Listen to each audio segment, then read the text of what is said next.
Hello, my name is Antoine Ata Amiri. I grew up in a village in the northwestern mountains of Iran, in a farming community of perhaps about 100 families. And I had an idyllic childhood.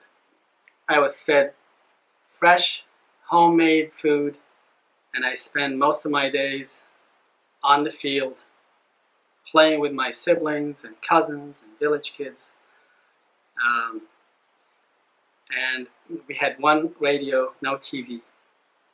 And we made all our toys, except I had two toys. One, a bicycle that was given to me by my father, and a choo-choo train that my eldest brother gifted me once. Most exciting days perhaps were harvest time, when we would get rides on the farm machinery during the harvesting. The simple life. Around age 6, I was sent to the nearby town to go to school.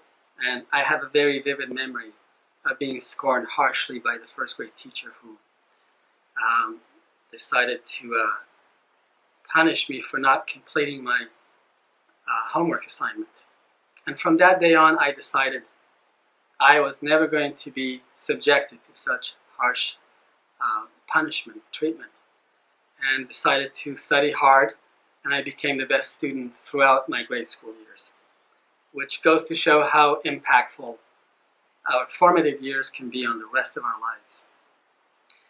This trend continued on to high school. I was sent to an all-boys high school in the capital city of Iran called Tehran, and this was a place that was built by the Americans that were stationed during the late Shah's regime in Iran, and was converted to a high school. And then I was sent to, in the footsteps of my eldest brother and uncle, to study in Europe. I was sent to England, which opened up a whole new world, of course. Socializing was different.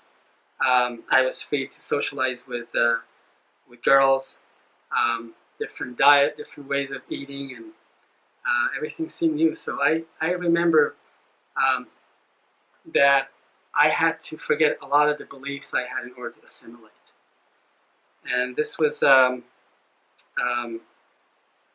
whole new paradigm of learning and adjusting and finding out who I was through this experience.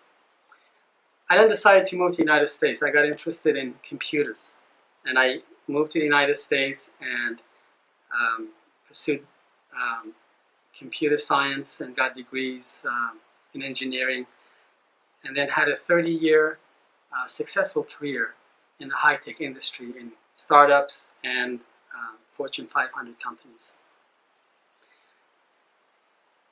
Now, having lived in a tight-knit community, I learned that in order to be successful and get things done, that it was best to collaborate and to rely on others' support for your livelihood. And I have a lot of passion to apply this paradigm to working teams.